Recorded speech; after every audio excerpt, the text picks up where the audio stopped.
If you have extra cash and you're thinking about investing, it can seem overwhelming. No worries, I got you. In today's video, we're going to talk about the ultimate beginner's guide to investing in Canada. I'll break it down to easy sections so you can follow along.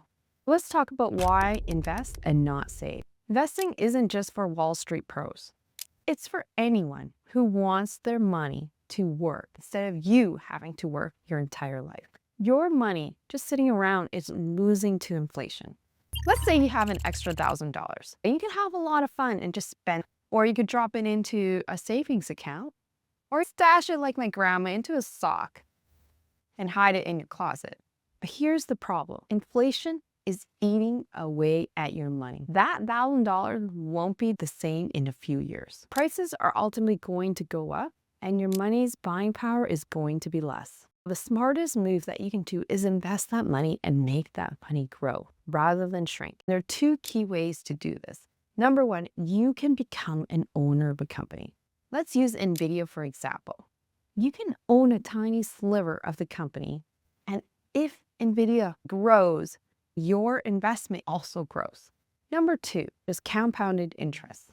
Albert Einstein calls this the eighth wonder of the world. This is when your money makes even more money and that new money makes even more money. If you invest $1,000 a month, grows at 10% a year, after about 6 years, you can hit $100,000. But then to get to that next $100,000, it only takes 4 years. This is why it's so important to get started with investing as early as possible. Now that you're on board with investing, I want to make sure that you're really ready to start investing. And I want to talk about expenses.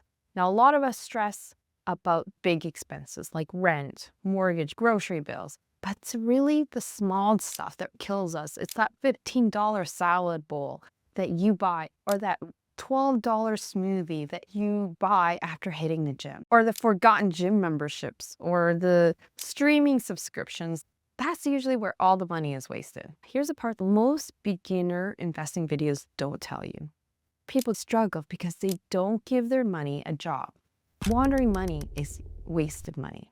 For me, so every dollar I earn has to follow into these 4 buckets. First one is fallback. Think of it as insurance against unexpected expenses. I like to save up 6 months of expenses into a savings account. The next is fixed, which is your reoccurring costs. These are your day-to-day living expenses. We're talking about housing, could be your rent, could be your car payments. It's your non-negotiable just to survive. The next F is future, which is investing and growth. Whenever I put money into this bucket, this is where my money multiplies and grows. It's all about investing in some solid investments, which I'm going to share what they are later on in the video for beginners. And of course, we got to talk about the next step, which is fun. The money you spend on vacation, to go on a nice dinner, to buy that expensive concert ticket. This is where you enjoy your money and have fun. If your money isn't assigned to those 4 jobs, it's not working. And it's got to be in the proper order, which is fallback, fixed, future, fun. Now, when a lot of people spend too much money in the fun and they have no money in the future and their fallback money is almost zero, then unfortunately you get into trouble.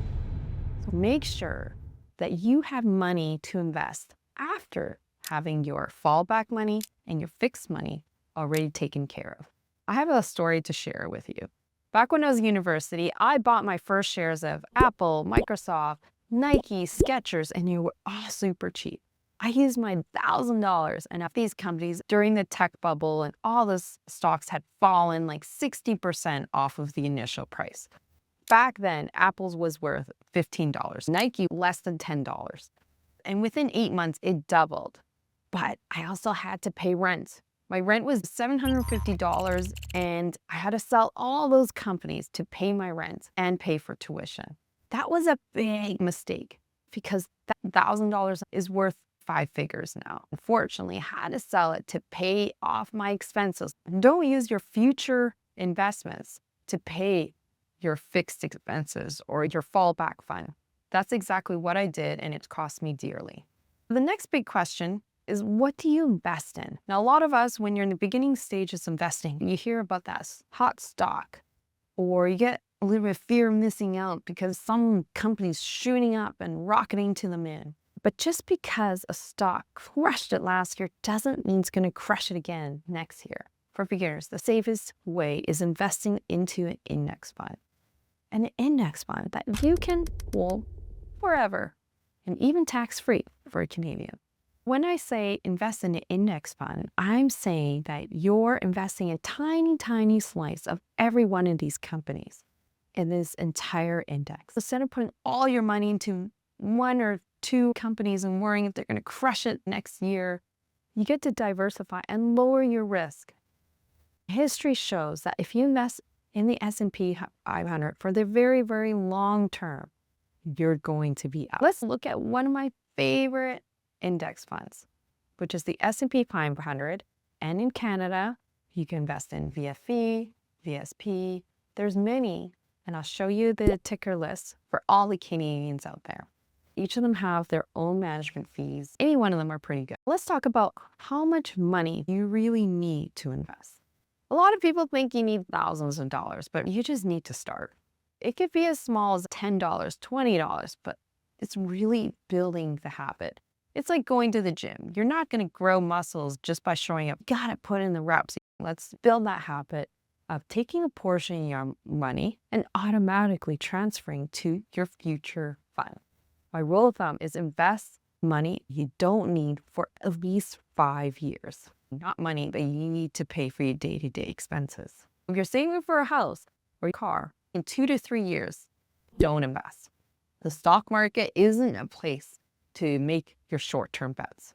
If you are saving up for a big purchase in 2 to 3 years, your choices are a traditional high-yield savings account. The only problem with that is a lot of banks charge fees for holding a high-yield savings account. Or you could try Moomoo, which is offering a cash bonus. You drop in $1,000, you get $60. You drop in $5,000, you get $300 back. This type of offer is quite rare. Also, if you just have idle cash sitting around in your bank account and it's more than $10,000, they'll give you 2% cash back annually. They add that all up and still pay you interest, which is something I haven't seen anyone offer. Getting back to investing, let's talk about how to buy stock step by step. As a beginner, the first account you should open is a tax-free savings account. You can use a tax-free savings account to invest in the S&P 500 into an index fund.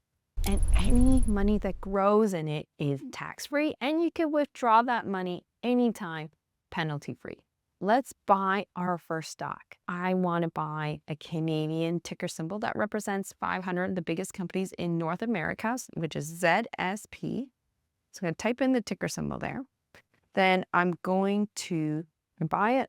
I'm choosing ZSP, and you can see for the long term, it has been going up. It's about time in the market, not timing the market. I know sometimes you're like, what if I'm buying at the all-time highs? When in doubt, zoom out and you'll see that you'll be fine as long as you're gonna hold it for at least 5 years, because in the long run, it goes up at least 7 to 8%.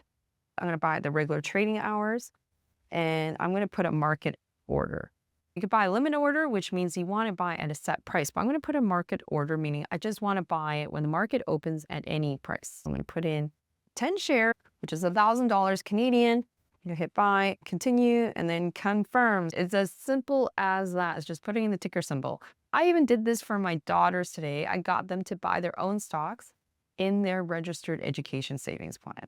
I have a bunch of videos that are beginner friendly. Check out right here. If you want more videos like this, help support my channel. All you need to do is subscribe. It's free and you get notified of my latest videos. See you in the next video. Bye.